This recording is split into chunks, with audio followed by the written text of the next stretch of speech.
I know you don't believe in fighting, but this isn't exactly fighting, you know? Not exactly ping pong either.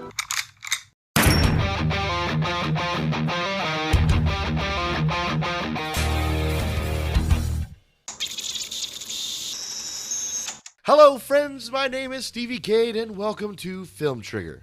We are continuing with our Karate Kid review series. We are at Karate Kid 3, the end of the Daniel saga until Cobra Kai, and it might be the end of this review series. I don't know. I'm going to leave that up to you. If you want to see more of the Karate Kid reviews, which would mean the next Karate Kid and then the reboot with Jackie Chan, please let me know in the comments below, and if it's a thumbs up from you guys, then I will do it. If I hear nothing, then I'll just continue with my Spider-Man review series, which you can check out by clicking right here. With that being said, okay. Just let it pass. I'm not even going to acknowledge it. Jesus. Without further ado, let's dive into my review for The Karate Kid 3. The Karate Kid, Part 3. This movie, just like the first, continues straight from the previous movie. And the previous movie, obviously being Karate Kid 2, which I gave I think a solid B or an A. Can't remember. But it was high up there because I really enjoyed that movie. I really enjoyed the storyline, Daniel's journey, and diving deeper into Mr. Miyagi's mythology. Does this movie continue that sort of storytelling, or do we revert back to what happened in the first movie where we're just doing a little petty shit? Let's dive into all of that by starting with what I do like about this movie. The Bonsai Tree. You know, they opened the little store, Mr. Miyagi's Little Trees. That's number one. That's an adorable name. It really is. Number two, it was something I spoke about in my Karate Kid 1 review, where I wish they would have made the Bonsai Tree more pivotal to the story, because there's something to be said about that tree and the nurture and patience that it takes to take care of it. They really dove deep into that into this movie, and I thought, wow, cool. They obviously were on the same page that I was. So I really did enjoy that aspect, and how the bonsai tree, the one that Daniel saves from out of that little watering hole that Mr. Miyagi had planted years before, really enjoyed how that little tree mirrors Daniel's emotional journey in this film. It's bright, fresh, perked up on its pier, absorbing the sun and being a great bonsai tree. Something infiltrates its comfort zone. It is broken and completely falls apart and has to be re-nurtured. Because it can, because it has strong roots. This mirrors Daniel's emotional storyline in this film, 100%. Part of that journey, like I said, was when Daniel went into Cobra Kai.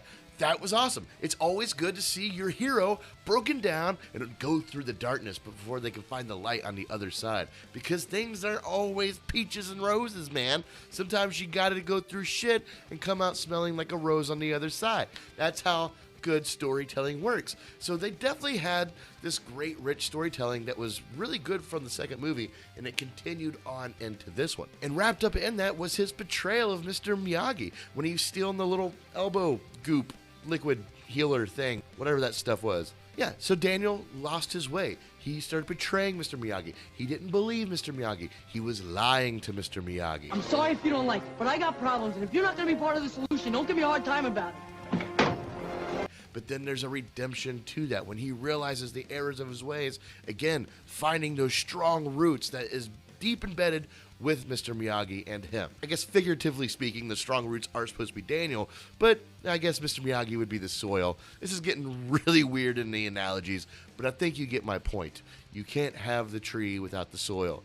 The peanut butter without the jelly. The Daniel without the Miyagi. I think is the point I'm trying to make clear here. Why do people watch my reviews? Cobra Kai makes a return in this movie, and they are petty as hell. And that's what I'm beginning to love about Cobra Kai. The team itself.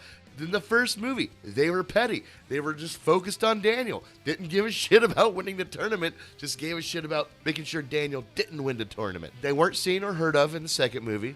Okay, that's fine. That's okay. They come back in this third movie, and they're just as petty as they were before. They're obsessed with Daniel and making Daniel fail and embarrassing him because he and Mr. Miyagi embarrassed John Kreese. So who does John Kreese tap? Well, his rich, overprivileged, superpowered cokehead buddy, Terry Silver. And Terry Silver, man, what a cool dude. Like, I kind of wish he was, like, the main baddie in, like, the previous movies. Like, don't get me wrong, John Kreese, he's the grit. He's definitely the muscle and the scary guy behind Cobra Kai. But, like, Terry's the fucking nutcase. You think you can rely on that crane crap? Last time you weren't fighting this. This guy wants to break you, humiliate you, stomp you into the ground. Yes! And I kind of like the dude. Like, he's a lot of fun, and I'm so glad I decided to watch this review series because he showed up in season 4 of Cobra Kai. So, like, my journey with Cobra Kai and this review series is kind of matching up right now, and I think that's really cool, a really cool experience. So now I completely understand what Terry's impact was to Cobra Kai, to Daniel, and why Daniel is so weary of Terry. So Terry feels like there's a debt to be owed when it comes to John Kreese, and he's going to pay that debt in any way possible because he owes John Kreese his life. And that's what this whole thing is about. But it just goes way overboard, way over the top, which is a very Terry Silver thing to do. I like the character Terry Silver. I think he's a great representative for what is the worst in Cobra Kai. Moving right along with some things that I'm on the fence about when it comes to this movie. Karate Kid movies hate love stories, apparently. What's her name from the first movie? Allie. Okay, well, she ditches Daniel in the second movie because she likes somebody who plays football now. And then he finds a true love, a love that he deserves, a love that is earned. Kumiko. And she was supposed to come back to America. And she just didn't show up. Thank goodness, because she wanted to come to America. Apparently, Americans had their shit together. But if she came to America for this movie, she would have discovered very quickly, really not much different than Okinawa when it comes to stupid karate boys wanting to beat up other karate boys over stupid karate shit. I need your title. You don't enter? That affects my financial future, Daniel. Get it? You think since Kumiko didn't come back, now we have to have some other love interest? No? Kinda? Maybe? Oddly? But not really? Jessica, I think her name is? Jessica is this not love interest. She's the anti-love interest. She starts off as a love interest, but then very awkwardly says that she's like, has to move back to Columbus, Ohio, which is where I'm from, by the way. Which that storyline doesn't even really pan out. Like, why does she need to move back to Columbus? Why did they even add that into the storyline? Like, it doesn't really pay off besides saying, hey, you're friend zoned, Daniel. Just know that you're friend zoned. She's going back to Columbus. She doesn't want your self. It's an awkward dynamic. I just feel like this love interest should have been Kumiko, and I feel like the writers knew this should have been Kumiko. It's an oddity. It seems like they just danced around the whole writing issue there. I'd rather just the chick not even be in the movie at all. Either Kumiko or nothing. Jessica, waste of a character. The entire plot to get Daniel to join the tournament it's dumb. It's dumb. It's petty. And like, oh, maybe it wouldn't have been so petty. Maybe it wouldn't have been so dumb if he didn't do it. But he did, and he was obsessed with it. Go back to Karate Kid 2, where there wasn't a tournament. There was nothing like that. It was just a great story with a genuine antagonist and protagonist fighting over honor and embarrassment and cowardness being exposed. That's a great story. This movie goes right back to the first movie where everything's all about the tournament and like whoever wins is the bee's knees. But that's not what Mr. Miyagi's trying to teach. No, it's not, Daniel. So, yeah, now we're going to talk about what I don't like about this film. Daniel's progress through the trilogy is lame. He progressed a little bit in part 1, progressed a lot in part 2, and then completely degressed in this movie. It is no good, no go. He's missed the entire fucking point of what Mr. Miyagi is trying to teach him. When a teacher must let go, Miyagi always train, but for tournament, cannot. By the end of the movie, they're cheering because he won the fucking tournament, and that's all that fucking matters to Daniel. And this mirrors season 4 of Cobra Kai. He's doing the same fucking shit now. And so, spoiler alert for Cobra Kai season 4, but like, this is what's got me pissed off and why I'm actually really glad I decided to watch this movie right after Cobra Kai Season 4 because these storylines really mirror each other.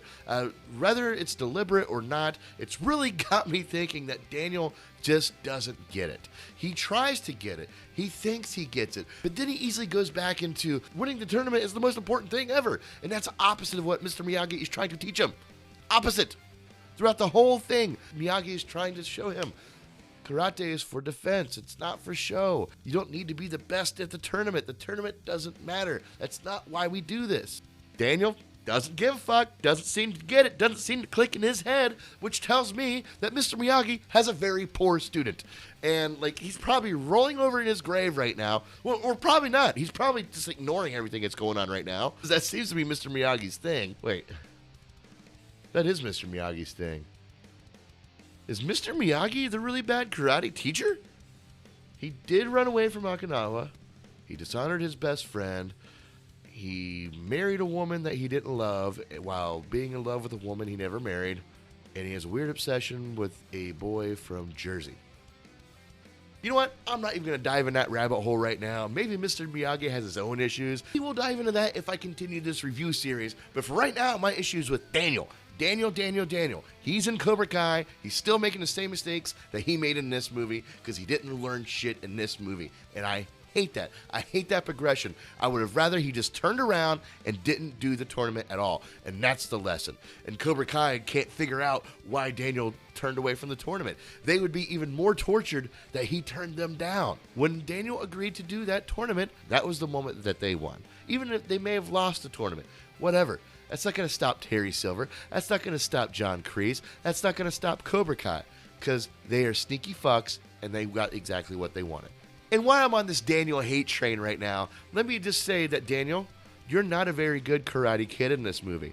No. As a matter of fact, in every single movie so far, you've done nothing but get your fucking ass beat until the very end of the movie.